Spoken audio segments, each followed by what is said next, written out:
তো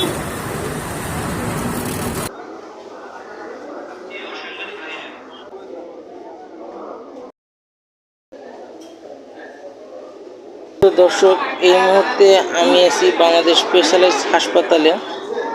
তো আমি হাসপাতালের পরিবেশটা আপনাদেরকে দেখাতে পারছি না। তো আমি আপনাদেরকে দেখাবো হাসপাতালের রুগীর সাথে যারা আত্মীয় স্বজন আসে তারা যে খাবারগুলো কি কি থাকে বা কি কি খাবার খায়, সেই খাবারের অংশটা আমি আপনাদেরকে একটু দেখাতে যাচ্ছি।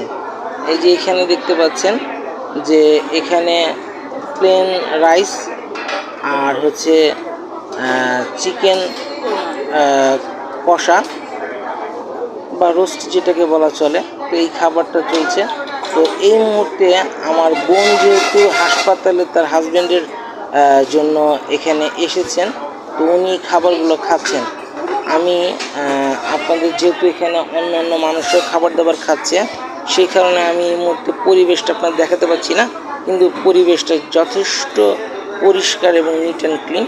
তা আমি তার মুখ থেকে শুনতে চাই এই মুহূর্তে তার অনুভূতিটা কী এবং খাবারের প্রাইস সম্পর্কে তার থেকে আমরা একটু জানতে চাই। পুরোটা খুব সুন্দর ঝরঝরে।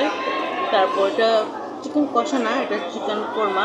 কোরমাটা যথেষ্ট উন্নত মানের।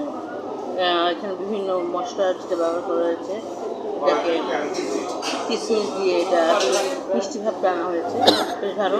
সালাদ ছিল, লেবু ছিল, আমি অলরেডি সেটা খেয়ে ফেলছি, তাই আপনারা দেখতে পাচ্ছেন না।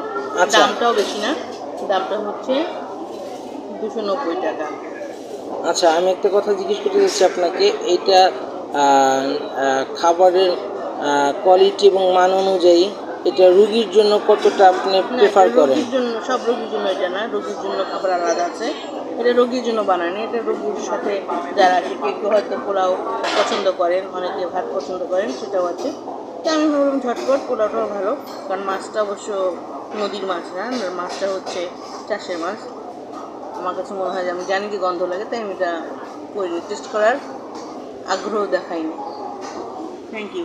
তো দর্শক, আমি এই মুহূর্তে একটু পরিবেশটা দেখালাম আপনাদেরকে চারপাশের। এটা হলো তাদের বসার গ্রাউন্ড, এই তো।